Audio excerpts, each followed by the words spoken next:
शिमला के चलौंटी में टनल निर्माण के कारण एक 6 मंजिला रिहायशी मकान में बड़ी दरारें आ गई हैं, जिससे 15 परिवारों को रात में ही घर खाली करना पड़ा। ये परिवार कड़ाके की ठंड में सड़क पर आ गए हैं।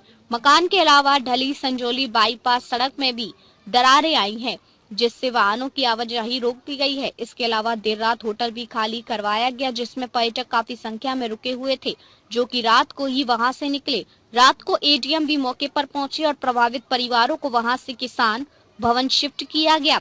स्थानीय लोगों का आरोप है कि टनल निर्माण के दौरान ब्लास्टिंग और बड़ी मशीनों के इस्तेमाल से घरों में दरारें आई हैं।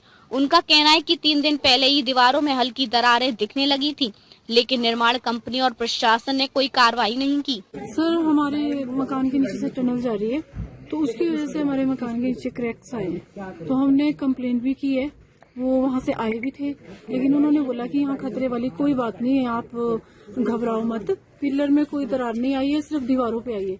फिर हमने वहाँ पे एसडीएम उधर एप्लीकेशन भी दी और केएमडीसी साहब को भी दी एप्लीकेशन। तो अभी शाम के टाइम कॉल आता है इनका कि आप खाली कर दो और ऊपर निकल जाओ मकान से बाहर। तो हमारे यहाँ इतने किराएदार हैं, 15 फैमिलियाँ रहती है, तो फिर सब सड़क में खड़े इस टाइम।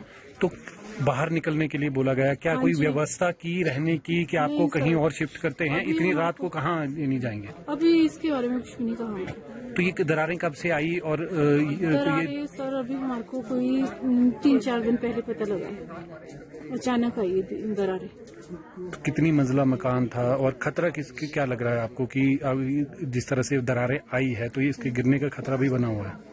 हाँ जी, दरारें तो बहुत आई है इसमें, 3 मंजिली में तो पूरी में ही हुआ है।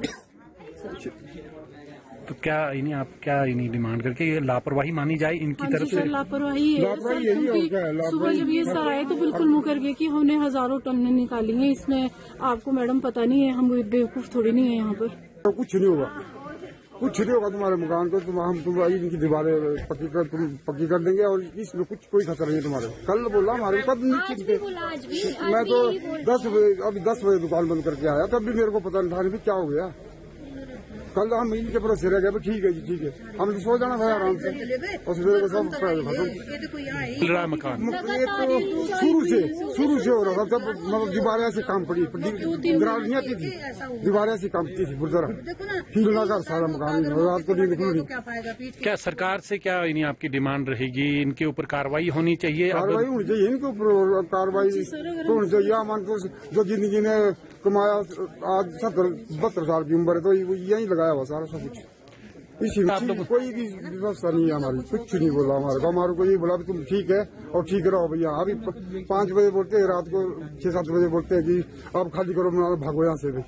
जैसा कि आप देख रहे हैं कि रात के 11:30-12 बजने के आसपास टाइम हो चुका है और ये जो ढली बाईपास चलौंटी रोड है, यहाँ पर जो टनल के कारण जो निर्माण हो रहा है 4 लाइन का, उसके कारण 5-6 बिल्डिंगों को रातों रात खाली कराने के आदेश दे दिए गए हैं। जबकि ये आज का मुद्दा नहीं है कि रोड बन रही है, रोड बनते हुए यहाँ पर 1.5 से 2 साल हो गए हैं और हम लगातार पिछले 1 साल से लगातार एनएचआई वालों को आगाह कर रहे हैं कि जो आप ये काम कर रहे हैं, इस काम करने से जो हमारा नुकसान हो रहा है, घरों को, बगीचों को, हर जगह नुकसान हो रहा है, इसकी तरफ इनका बिल्कुल भी ध्यान नहीं जा रहा है। ये बस ये बोलते हैं कि हम कर रहे हैं सर, थोड़ा बहुत जो काम होता है उसमें नुकसान तो होता ही है। लेकिन मैं बताना चाहूंगा कि पिछले 6-7 महीने पहले जो हमारा नुकसान भी हुआ था दिल्ली के अंदर, और आज यहाँ चलौंटी के साथ लगते गांव में जो इतना बड़ा नुकसान हो गया, 5-6 मकानों को रातों रात खाली करा दिए गए।